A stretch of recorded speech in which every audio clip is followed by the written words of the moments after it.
आज हम ocean currents के बारे में पढ़ रहे हैं, समुद्री जल धाराएं, जो कि आपके प्रीलिम्स एग्जामिनेशन के लिए काफ़ी इंपॉर्टेंट टॉपिक है। और प्रश्न जो भी पूछे जाएंगे मैंने उनका सभी को इसमें इंक्लूड किया हुआ है, उनका समावेश किया हुआ है इसके अंदर।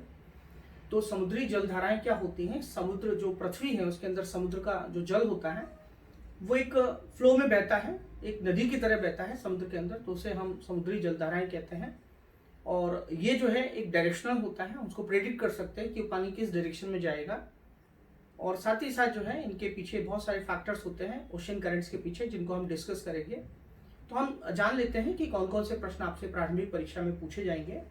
तो सबसे पहले हमको ये समझना है कि देखिए ये पोलर रीजन है, ये ऊपर पोलर रीजन है, नॉर्थ पोल है, और नीचे की तरफ हम देखेंगे तो साउथ पोल है। पहली बात तो ये समझ लीजिए, नॉर्थ पोल हो गया और साउथ पोल हो गया, उत्तरी ध्रुव हो गया और दक्षिणी ध्रुव हो गया।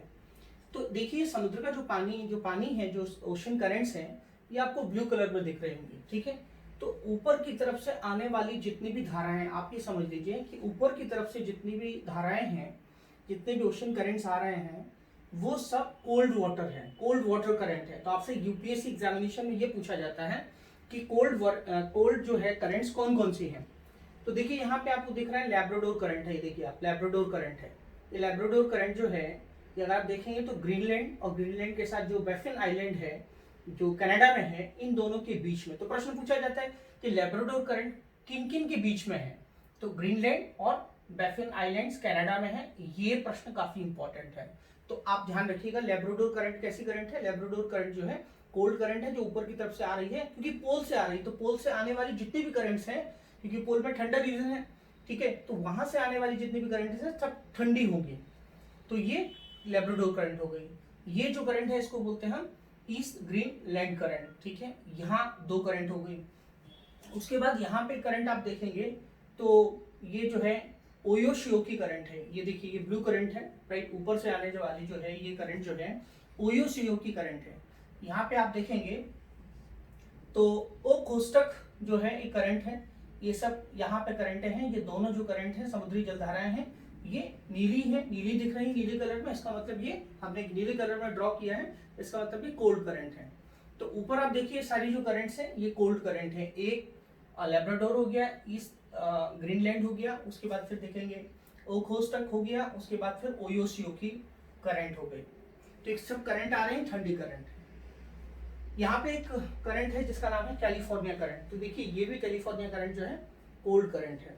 तो कोल्ड करंट आपने ऊपर वाली देखी होंगी। उसके बाद फिर यहाँ पे आप देखेंगे, यहाँ पे जो अफ्रीका है और जो ऊपर इंग्लैंड का पार्ट है, जो आपका ऊपर मतलब यूरोप का पार्ट है और नीचे अफ्रीका का पार्ट है, तो यहाँ पे करंट बहती है जो अटलांटिक ओशन में, देखिए अटलांटिक ओशन में है। तो ये जो है अटलांटिक है, जिसको आंध्र महासागर कहते हैं हिंदी में, यहाँ पे कैनारी करंट है, ठीक है। तो ये चीज आप ध्यान रखिएगा, इनका लोकेशन ध्यान रखना है, और आपसे पूछा जाएगा किस टाइप की करंट है, कोल्ड है या वार्म है, इस टाइप से। जहां तक मैं बात करूंगा कि जो नीचे की साइड की जो करंट्स हैं, आप देखिएगा, जो कि सदर्न हेमिस्फीयर में अगर हम बात करेंगे तो सदर्न हेमिस्फीयर में पहली जो करंट है ये हम्बोल्ट करंट है, पेरू करंट है। ये साउथ अमेरिका के बगल में जो करंट है, जो ऊपर की तरफ फ्लो कर रही है, ये कोल्ड करंट है। इसके बारे में पूछा जाता है कि कोल्ड करंट कहाँ पे है ये, तो आप देख सकते हैं चिली जो है और पेरू है, यहाँ पे इसके कोस्टल एरिया के पास जो है ये करंट जो है ये फ्लो कर रही है। यहाँ पे आप देखेंगे ये चिली और पेरू के बारे में मैंने आपको बताया। फिर यहाँ पे आप देखेंगे तो ये कोल्ड करंट है। ये कोल्ड करंट कहाँ पे है? ये कोल्ड करंट जो है आप देखेंगे कि नामीबिया और एंगोला, ठीक है। आप यहाँ पे देखेंगे कि जो नामीबिया है, एक सेकेंड,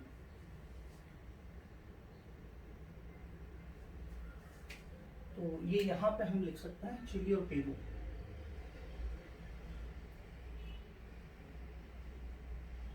तो यहाँ पे जो है आप देखेंगे कि जो बैंगुला की करंट है, बैंगुला की करंट है, ये भी एक कोल्ड करंट है।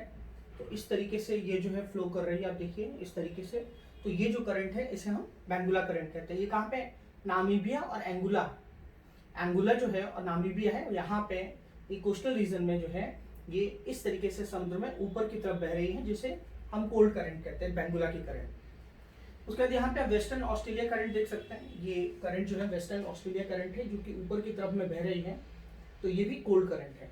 आप एक चीज नोटिस कर सकते हैं यहाँ पे, वो सबसे इंपॉर्टेंट नोटिस ये करना है आपको कि जितने भी कॉन्टिनेंट हैं सदर्न हेमिस्फीयर में, देखिए आप जितने भी कॉन्टिनेंट हैं उनके वेस्टर्न पार्ट में, उनके पश्चिमी भाग में जितने भी करंट्स हैं सब कोल्ड करंट है। इंपॉर्टेंट बात है ये एग्जाम्स में आपसे पूछा जाएगा, तो इस तरीके से आप याद कर सकते हैं, ठीक है। उसके बाद फिर आप देखेंगे कि जो करंट है जो कि वार्म करंट है, वार्म करंट के बारे में बात कर लेते हैं कि गर्म गर्म करंट्स कौन कौन से हैं जिनका पानी गर्म रहता है, वार्म करंट है। तो वार्म करंट में आप देखिए ब्राजील की करंट है, ये देखिए ब्राजील की करंट है, एक वार्म करंट है, राइट, हॉट करंट है ये। तो ये ब्राजील की करंट हो गई है। उसके बाद देखें कि यहाँ पे ये जो करंट है यहाँ पे, ठीक है, ये यहाँ पे आप देखेंगे ईस्ट ऑफ अफ्रीका, ठीक है, east coast of South Africa, ये क्वेश्चन पूछा जाता है, east coast of South Africa. यहाँ पे जो करंट है उसको बोलते हैं अगलुहास की करंट, ठीक है, यहाँ पे हम बोलते हैं उसको अगलुहास की करंट,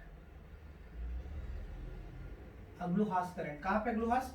अगलुहास जो है आपका यहाँ पे आप देखिए मोजाम्बिक के और मोजाम्बिक और ये अफ्रीका का जो कोस्ट है उसके बीच में से जो करंट बह रही है उसको हम अगलुहास करंट कहते हैं। तो ये जो है मोजाम्बिक, मेडागास्कर और मोजाम्बिक के बीच में, मेडागास्कर मोजाम्बिक के बीच में से जो निकल रही है उसे हम अगलुहास कहते हैं। और eastern coast of South Africa पे देखेंगे तो ये भी अगलुहास करंट है। कैसी करंट है? वार्म करंट है। तो वार्म करंट मतलब, वार्म करंट का मतलब क्या हो गया कि जो इक्वेटर रीजन होता है, जो बीच का इक्वेटर रीजन होता है काफी गर्म होता है बीच वाला, तो यहाँ से जो भी करंट होगी, यहाँ से जो करंट ऊपर की तरफ जाएगी या नीचे की तरफ जाएगी, ये सारी करंट्स कैसी होगी? हॉट करंट होगी। देखिए क्योंकि इक्वेटर का रीजन गर्म होता है तो यहाँ से जो भी करंट्स नीचे ऊपर जाएगी वो गर्म होगी, पोलर रीजन से आने वाली जितनी भी करंट्स होंगी वो कोल्ड होंगी। और मैंने आपको एक ट्रिक्स बताया था कि जो वेस्टर्न पार्ट्स हैं वहां पे सारी कैसी करंट्स हैं? कोल्ड करंट है। तो ये मैंने आपको बताया। तो यहाँ पे फिर एक जो अगलुहास की करंट मैंने आपको बताया। फिर मेडागास्कर के बगल में आप देखेंगे यहाँ पे, तो यहाँ पे जो है एक करंट है जिसको हम बोलते हैं मोजाम्बिक करंट, ठीक है। ये अगलुहास करंट हो गया, ये मोजाम्बिक करंट हो गया, मोजाम्बिक। अब ये हमने समझा मोजाम्बिक करंट कैसी है, ये हॉट करंट है। ईस्ट ऑस्ट्रेलिया करंट कैसी है? ईस्ट ऑस्ट्रेलिया करंट ये भी हॉट करंट है। तो ये आपको समझना यहाँ पे ये है कि जितने भी करंट्स हैं ये कोल्ड करंट, इनका कोल्ड करंट है या हॉट करंट है, ये इस तरीके से समझना है, उनका लोकेशन समझना है कि कहाँ पे है। अब मैं आपको एक चीज, दो तीन चीजें और बता देना चाहता हूँ, वो क्या है कि ये देखिए, अब हम एक एक करके बात करेंगे। हॉट करंट यहाँ पे बात करेंगे, तो यहाँ पे कह सकते हैं कि ये नॉर्थ पैसिफिक ड्रिफ्ट है। नॉर्थ पैसिफिक ड्रिफ्ट इस साइड में बह रहा है, देखो ये फ्लो इस साइड में है। ये कैसी करंट है? ये हॉट करंट है, वार्म करंट है। ये ऊपर जो करंट है ये अलास्का करंट है। ये कैसे है? क्योंकि कहाँ से आ रही थी? देखिए नीचे की साइड से आ रही है, मतलब इक्वेटर की साइड से आ रही है। तो अलास्का कैसे होगी? हॉट करंट होगी, वार्म करंट होगी। तो ये वार्म करंट है, देखिए आप, ठीक है, गर्म जो है जलधारा है। यहाँ पे आप देखेंगे तो यहाँ पे बीच में एक और करंट बहती है जिसको बोलते हैं counter equatorial current. Equatorial region में करंट बहती है जिसको इक्वेटोरियल करंट कहते हैं, बट एक काउंटर इक्वेटोरियल करंट होती है। तो काउंटर इक्वेटोरियल करंट का मतलब हो गया एक ऊपर की साइड में, इस साइड में बहती है। तो नॉर्थ इक्वेटोरियल करंट, जो नॉर्थ इक्वेटोरियल करंट है ये हॉट करंट है। साउथ इक्वेटोरियल करंट है ये भी हॉट करंट है। काउंटर इक्वेटोरियल करंट है ये भी हॉट करंट है, क्योंकि इक्वेटर में बह रही है। देखिए आप, इक्वेटर के रीजन में बह रही है। तो समझना हमको ये है कि नॉर्थ इक्वेटोरियल जो करंट होती है, जो इक्वेटोरियल रीजन बहती है, नॉर्थ इक्वेटोरियल करंट, ठीक है, ये कैसी होगी? ये हॉट होगी। लेकिन इसका जो डायरेक्शन होगा, आप देखिए, सबसे खास बात है जो इंपॉर्टेंट, जो एग्जाम में पूछी जाती है कि ये काउंटर इक्वेटोरियल करंट है, ये वेस्ट टू ईस्ट होगी, वेस्ट टू ईस्ट। इंपॉर्टेंट है, एग्जाम में पूछा जाता है, वेस्ट टू ईस्ट, ठीक है। Counter equatorial current west to east बहती है, एग्जाम में आता है ये। और उसके साथ साथ जो नॉर्थ इक्वेटोरियल और साउथ इक्वेटोरियल करंट है ये आपका ईस्ट टू वेस्ट बहती है। तो ये चीज खास है जो आपको ध्यान रखना है। यहाँ पे वेस्ट विंड ड्रिफ्ट है, ये देखिए वेस्ट विंड ड्रिफ्ट है। ये वेस्ट विंड ड्रिफ्ट यहाँ पे कैसा है? ये आपका कह सकते हैं कि ये हॉट है, वार्म है। तो यहाँ पे आपको एक चीज और मैं बताना चाहता हूँ, वो ये बताना चाहता हूँ, आप देखिए कि जो भी करंट्स होती हैं, इन करंट्स का क्या होता है? डायरेक्शन होता है, फ्लो होता है, क्लॉकवाइज एंटी क्लॉकवाइज। तो अगर हम नॉर्दर्न हेमिस्फीयर में देखेंगे तो नॉर्दर्न हेमिस्फीयर मतलब उत्तरी गोलार्ध, ठीक है, उत्तरी गोलार्ध जो नॉर्दर्न हेमिस्फीयर है, तो यहाँ पे जो करंट होगी वो क्लॉकवाइज होगी। क्लॉकवाइज मतलब घड़ी की दिशा में, देखिए ऐसे बह रही है, ये क्लॉकवाइज है, इस डायरेक्शन में है ये। तो इस डायरेक्शन में होने के कारण क्या है कि ये इसको हम क्लॉकवाइज कहते हैं। तो आपसे क्वेश्चन पूछा जाएगा कि नॉर्दर्न जो हेमिस्फीयर है या उत्तरी गोलार्ध है उसमें जो करंट्स का जो फ्लो होता है वो क्लॉकवाइज होता है कि एंटी क्लॉकवाइज होता है। तो आप बता सकते हैं कि भाई ये क्लॉकवाइज है। एग्जाम में क्वेश्चन पूछा जाता है यहाँ। तो देखिए ये नॉर्थ इक्वेटोरियल अटलांटिक है, ये करंट है नॉर्थ इक्वेटोरियल अटलांटिक है। उसके बाद फिर ये आगे जो आने वाली जो करंट है उसको हम बोलते हैं कह सकते हैं एंटीलेस करंट होती है। एंटीलेस करंट है, उसके बाद एंटीलेस करंट है, एंटीलेस करंट। उसके बाद फिर आगे देखेंगे तो यहाँ पे फ्लोरिडा करंट है, ये फ्लोरिडा करंट है। फिर उसके आगे जो करंट है उसी करंट को हम बोलते हैं गल्फ स्ट्रीम। ये सब गर्म करंट है, वार्म करंट है। और फिर आगे ये जो करंट है आगे उसको बोलते हैं नॉर्थ अटलांटिक ड्रिफ्ट। तो ये जो नॉर्थ अटलांटिक ड्रिफ्ट है ये आगे की तरफ चला जाता है और ये नॉर्वे करंट बोलते हैं आप। ठीक है, आप समझना क्या है कि जो नॉर्थ अटलांटिक ड्रिफ्ट है जो ऊपर की तरफ जाती है तो यहाँ पे पूरा जो एरिया है ये पूरा बर्फ से भरा रहता है, ये पूरा एरिया। लेकिन नॉर्थ अटलांटिक ड्रिफ्ट के कारण क्या होता है, ये बर्फ है ये सब मेल्ट हो जाती है। तो यहाँ का पूरा जो एरिया है, पूरा एरिया क्या हो जाता है, पूरा एरिया ट्रांसपोर्टेशन के लिए अच्छा हो जाता है और यहाँ की जो इकोनॉमी है, इकोनॉमी के लिए काफी अच्छा हो जाता है। तो नॉर्थ जो अटलांटिक ड्रिफ्ट है उसका अपना एक इकोनॉमिक इंपॉर्टेंस बहुत ज्यादा है, ये आपको ध्यान में रखना है इस एरिया में। नॉर्थ अटलांटिक ड्रिफ्ट में कभी कभी कंट्री पूछे जाते हैं, तो यूके और नॉर्वे आपसे पूछा जाएगा तो आप उसका आंसर दे सकते हैं। यहाँ पे देखिए कि ये जहाँ पे कोल्ड करंट मिलता है और जहाँ पे वार्म करंट मिलता है तो वहाँ पे फिशरीज के लिए अच्छी कंडीशंस होती हैं। तो वहाँ पे जो है फिशिंग ग्राउंड्स होते हैं। तो ये दुनिया में सबसे अच्छे फिशिंग ग्राउंड्स हैं, ये देखिए यहाँ पे और यहाँ पे। ठीक है, तो ये क्योंकि लैब्राडोर करंट मिल रही है, गल्फ स्ट्रीम मिल रही है, तो यहाँ पे जो है एक फिशिंग एरिया काफी अच्छा है। और यहाँ पे फॉग भी होता है, आप समझिए, क्योंकि गर्म और ठंडा पानी मिलता है और मछलियों के लिए काफी, फिशिंग के लिए काफी अच्छा इंपॉर्टेंट कह सकते हैं फैक्टर होता है, उनके लिए इन्वायरमेंट के लिए सुटेबल कंडीशंस होती हैं। और यहाँ पे आप देखिए, यहाँ पे जो है एक सार्गेसो सी है जो कि इमेजिनरी सी है, इसका कोई कोस्ट लाइन नहीं है, इसे हम सार्गेसो सी कहते हैं। तो जैसा कि मैंने बताया कि यहाँ पे जो है वो नॉर्दर्न हेमिस्फीयर में क्लॉकवाइज ओशन करंट्स बहती हैं। देखिए अगर हम साउथ की बात करेंगे, सदर्न हेमिस्फीयर की बात करेंगे, तो सदर्न हेमिस्फीयर में जो कह सकते हैं करंट का जो फ्लो रहता है वो एंटी क्लॉकवाइज रहता है, मतलब घड़ी की विपरीत दिशा में। ये काफी इंपॉर्टेंट है, आपको ध्यान रखना है इस बात को। अगली बात करते हैं, तो जो कि देखिए जो पूरा ये सर्कुलेशन जो हो रहा है, जो पूरा कह सकते हैं करंट्स का जो सर्कुलेशन हो रहा है, इसमें हमें ये ध्यान रखना है कि ये देखिए आप, ये इंडियन ओशन है। इंडियन ओशन में क्या है कि इंडियन ओशन में जो करंट्स होती हैं वो एंटी क्लॉकवाइज होती है नॉर्मली। आप ध्यान रखिएगा कि नॉर्मली जो है एंटी क्लॉकवाइज होती हैं, कहाँ पर, इंडियन ओशन में। लेकिन इनमें सीजनली चेंज होता है। आप ध्यान से सुनिए, ये एग्जाम में पूछा जाता है कि इंडियन ओशन में जो करंट्स होती हैं वो एंटी क्लॉकवाइज होती हैं, उनका जो फ्लो होता है वो एंटी क्लॉकवाइज होता है, घड़ी के विपरीत दिशा में होता है। लेकिन होता क्या है कि जब समर होता है, ठीक है, जब समर सीजन में होता है, तो समर सीजन में आप देखेंगे कि समर सीजन में जो विंड्स होती हैं, यहाँ पे जो उसका डायरेक्शन है वो क्लॉकवाइज हो जाता है। ठीक है, नॉर्मली क्या होता है, मैंने आपको बताया कि जो नॉर्मली है आप देखेंगे कि समर में इस तरीके के डायरेक्शन रहता है, समर में इस तरीके का एंटी क्लॉकवाइज रहता है। लेकिन जब विंटर आ जाता है तो ये जो डायरेक्शन है रिवर्स हो जाता है, मीन्स क्लॉकवाइज हो जाता है। तो ये काफी इंपॉर्टेंट है। आप देखेंगे कि यहाँ पे ये देखिए, ये जो कह सकते हैं ओशन करंट्स, देखिए ये वाला जो नीचे वाला है, ये जो ओशन करंट्स है नीचे वाले को जो हम बात कर रहे हैं, तो उसका डायरेक्शन ये साइड में, नीचे वाला ये साइड में है। तो इसे हम बोलते हैं north east monsoon drift, north east monsoon drift, जो कि विंटर में होता है। लेकिन अगर आप समर में देखेंगे तो समर में जो उसका ड्रिफ्ट है, ये जो डायरेक्शन है, ये फ्लो ये चेंज हो जाता है, ये इस डायरेक्शन में चला जाता है। तो इसे हम बोलते हैं साउथ वेस्ट मानसून ड्रिफ्ट, ऊपर वाले को। नीचे वाले को नॉर्थ ईस्ट मानसून ड्रिफ्ट। तो नॉर्थ ईस्ट मानसून ड्रिफ्ट कब होता है, विंटर सीजन में, और साउथ वेस्ट मानसून ड्रिफ्ट कब होता है, समर में, गर्मियों में। तो इस तरीके से ये डायरेक्शन सीजनल चेंजेस होते हैं, जो कि आपको बहुत ध्यान रखना है। लेकिन आपसे प्रश्न ये पूछा जाएगा कि भाई ये ऐसा चेंजेस क्यों होता है, ऐसा प्रश्न आपसे पूछा जाएगा। तो आप बता सकते हैं कि due to seasonal winds of the south west monsoon. अगर वो पूछेंगे आपसे कि भाई ये चेंजेस क्यों होते हैं, पहले नॉर्मली जो रहता है एंटी क्लॉकवाइज रहता है, लेकिन फिर बाद में विंटर में क्या होता है, क्लॉकवाइज हो जाता है, इनका डायरेक्शन चेंज हो जाता है। मतलब पहले नॉर्थ ईस्ट मानसून ड्रिफ्ट है, फिर आपका साउथ वेस्ट मानसून ड्रिफ्ट है, तो ये फ्लो चेंज क्यों होता है?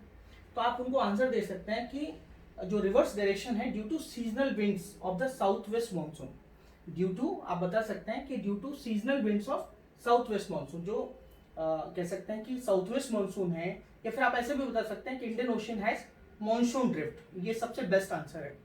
क्यों चेंज होता है? Because of Indian ocean has monsoon drift. तो ये आप बता सकते हैं। अगली बात करते हैं। तो देखिए यहाँ पे भी क्या है, जैसे वहां पे फिशिंग एरिया है, यहाँ पे फिशिंग एरिया है, क्योंकि यहाँ पे कोल्ड करंट और हॉट करंट मिल रही है, तो फिशिंग एरिया हो गया। यहाँ पे फॉग होता है। यहाँ पे क्यूरोसियो की यहाँ पे करंट है। क्यूरोसियो को हम ब्लैक करंट भी कहते हैं और ब्लैक स्ट्रीम भी कहते हैं।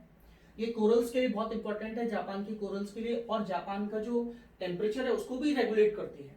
ठीक है, तो ये सब चीजें जो एग्जाम्स के लिए पूछी जाती है मैंने आपको बताई हैं सारी।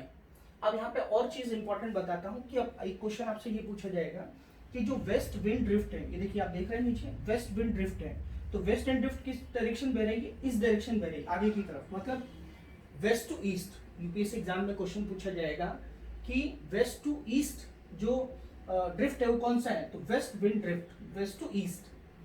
काउंटर इक्वेटोरियल करंट कैसे है? वो भी देखिए, वो भी वेस्ट टू ईस्ट। तो वेस्ट टू ईस्ट आपको ध्यान में रखना है, काफी इंपॉर्टेंट बात है ये। अब हम बात करेंगे कि इक्वेटर की जो करंट्स हैं वो वार्म है, पोलर की जो करंट है वो कोल्ड है, जैसे कि मैंने आपको बताया। ठीक है, अब यहाँ पे आपको समझना पड़ेगा कि जो करंट्स की जो कह सकते हैं कि जो स्पीड होती है वो डिक्रीज होती है, राइट, वो कम होती है। करंट्स की जो स्पीड है वो कम होती है, जैसे जैसे डेप्थ बढ़ेगी वैसे वैसे, जैसे जैसे डेप्थ बढ़ेगी वैसे वैसे जो है करंट्स की जो स्पीड है वो कम हो जाएगी। तो ये पॉइंट्स यूपीएससी में पूछा जाता है, तो ये आपको ध्यान में रखना है। अगली बात मैं आपसे ये करता हूँ कि ओशन करंट जो होते हैं किस किस चीज से इन्फ्लुएंस होते हैं, मतलब क्या क्या कारण होते हैं, कौन कौन सी चीजों का प्रभाव पड़ता है। तो हम सबसे पहले चर्चा करेंगे प्राइमरी फैक्टर। तो प्राइमरी फैक्टर में आपको ध्यान रखना है कि हीटिंग सोलर एनर्जी। मैं आपसे क्या डिस्कस कर रहा हूँ? मैं आपसे डिस्कस कर रहा हूँ कि ओशन करंट जो होती हैं, जो इन्फ्लुएंस होती हैं, वो किससे इन्फ्लुएंस होती है? ओशन करंट्स, क्या प्रभाव पड़ता है, किसका प्रभाव पड़ता है ओशन करंट्स के ऊपर, जलधाराओं के ऊपर किस चीज का प्रभाव पड़ता है? तो प्राइमरी जो फैक्टर है, तो प्राइमरी जो फोर्सेज हैं वो कह सकते हैं कि जो हीटिंग सोलर एनर्जी, तो सोलर एनर्जी का जो है जिसके द्वारा तापमान बढ़ता है, तो ये पहला इंपॉर्टेंट हो गया। दूसरा हो गया विंड, तीसरा हो गया ग्रेविटी, उसके बाद फिर होता है कोरियोलिस फोर्स। ठीक है, कोरियोलिस फोर्स जो है वो भी उसका ओशन करंट्स के ऊपर इंपॉर्टेंट है इसका। और आपको ध्यान रखना है कि कोरियोलिस फोर्स के कारण जो है नॉर्दर्न हेमिस्फीयर में जो वाटर है वो राइट डायरेक्शन में उड़ता है। ठीक है, नॉर्दर्न हेमिस्फीयर में जो वाटर है वो राइट डायरेक्शन में मुड़ता है, और जो सदर्न हेमिस्फीयर है उसमें वाटर जो है वो लेफ्ट डायरेक्शन में मुड़ता है। तो ये कोरियोलिस इफेक्ट है ये, तो आपसे पूछा जा सकता है। और कह सकते हैं कि जो पानी कह सकते हैं जो पूरा पानी है, देखिए इंडियन ओशन में हो गया, ये जो पूरा फ्लो होता है इंडियन ओशन में, पैसिफिक ओशन में, अटलांटिक ओशन में, तो इसको हम क्या कहते हैं? इसको हम कहते हैं गियर। ठीक है, तो गियर क्या होता है? गियर्स की बात करेंगे तो in each of the ocean, Pacific, Atlantic and Indian ocean, any large system of rotating of ocean currents, particularly those involved with large winds movements, is called gear। तो ये भी ध्यान रखना आपको कि ये क्या होता है। जहां तक हम सेकेंडरी सोर्सेज की बात करेंगे, सेकेंडरी फोर्सेज क्या क्या हैं, तो सेकेंडरी फोर्सेज की बात करेंगे तो वाटर करंट्स के लिए, तो उसमें सबसे इंपॉर्टेंट बात है वो है कि जो वाटर डेंसिटी है, राइट, ओशन करंट्स के ऊपर किस चीज का प्रभाव पड़ता है? वाटर डेंसिटी का प्रभाव पड़ता है। साथ साथ में जो हाई सैलिनिटी होती है, जिसको हम लवणता कहते हैं, उसका भी एक इम्पॉर्टेंट कह सकते हैं फैक्टर है। और टेम्परेचर ऑफ वाटर, ठीक है, जल का पानी, तो इन सब चीजों का प्रभाव पड़ता है। अब हम एक और सर्कमपोलर जो करंट है वो अंटार्कटिका के रीजन में है, एक पहली बात ये है। दूसरी इंपॉर्टेंट बात है ये कि ये जो है वेस्ट टू ईस्ट फ्लो करती है अराउंड अंटार्कटिका में जो है वेस्ट टू ईस्ट फ्लो करती है, और इसका जो क्रिएशन होता है ये वेस्टर्ली विंड्स के द्वारा होता है। तो इस करंट्स के बारे में आपसे पूछा जाएगा तो आप बता सकते हैं। तो जनरली जो भी एग्जाम्स के लिए जो भी सारी चीजें थी मैंने आपको तुरंत जल्दी कवर की है, वो इसके पीछे यही कारण है, क्योंकि आपका एग्जाम पास में है, तो सारी चीजों को जितना जल्दी बताया जाए उतना अच्छा रहेगा। थैंक यू, धन्यवाद।